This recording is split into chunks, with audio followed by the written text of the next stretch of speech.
పిల్లలు ఎంత తెలివైన వాళ్ళు, మనం అనుకుంటాం వాళ్ళకి ఏం తెలియదు, మనం అన్నీ నేర్పియాలి వాళ్ళకి అని అనుకుంటాం. కానీ వాళ్ళంత తెలివైన వాళ్ళు అసలు ఎవ్వరు ఉండరు. వాళ్ళకి అన్నీ తెలుసు, జస్ట్ నటిస్తారు అంతే. అయితే నేను మొన్న ఇట్లా హైవే మీద ఇట్లా బండి మీద వెళ్తున్నాను. వెళ్ళేటప్పుడు ఇట్లా కొంచెం ట్రాఫిక్ జామ్ అయింది. అక్కడ హైవే పక్కనే ఇట్లా ఒక పెంట్ హౌస్ అండ్ దెన్ ఇట్లా ఒక చిన్న పిల్లోడు ఏంటంటే ఒక 10 to 11 years ఉంటాయి వానికి. వాడు అంత లైట్ వేసుకొని ఉన్నాడు. చిన్న పిల్లోడు, మరి ఆ పెంట్ హౌస్లో ఏం చేస్తున్నాడో మన నాకు తెలియదు, కానీ నంగా తిరుగుతున్నాడు రే అటు ఇటు. అంటే వాడు మూవింగ్ ట్రాఫిక్ చూసి ఇట్లా రిలాక్స్ అయినట్టున్నాడు, బట్ నంగా తిరుగుతున్నాడు అనమాట. అండ్ దెన్ నాకు సడన్గా నేను అక్కడే చూస్తున్నాను. మనకు తిప్పుకోవడం అలవాట్లేదు, మన జోకులు రాయాలి కదా, మనకు తిప్పుకోవడం అలవాట్లేదు.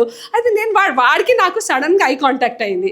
వాడు నాకు ఇట్లా ఐ కాంటాక్ట్ కాగానే వాడు ఏం చేసి వాడు మూసుకోవాల్సిందే మూసుకున్నాడు రే. మొహం మూసుకున్నాడు రే.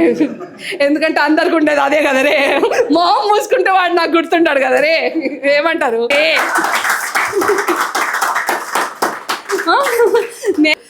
సేమ్ ఇదే ఇన్సిడెంట్ మా చుట్టాల దగ్గర కూడా అయిందనమాట. ఒకటి ఇట్లానే 10 years ఉన్నప్పుడు వాడు, మేమందరం ఇట్లా కజిన్స్ అందరం ఇట్లా చూసేసరికి వాడు కూడా మూసుకున్నాడు రే. వాడు కింద మూసుకున్నాడు రే.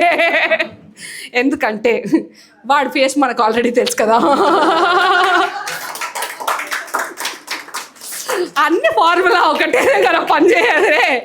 వాడు ఇమీడియట్గా ఉరికింది, దండం మీద ఉన్న టవల్ తీసుకున్నాడు రే. తెలివైనాడు వాడు అంతే. They are all intelligent people. మనమే చిట్టి కన్నా బుజ్జి నాన్న అనుకుంటా, వాళ్ళకి ఏం తెలియదు, అంత సీన్ లేదు. వాళ్ళు మనకే 2 చెప్పేటట్టు ఉన్నారు రే వాళ్ళు.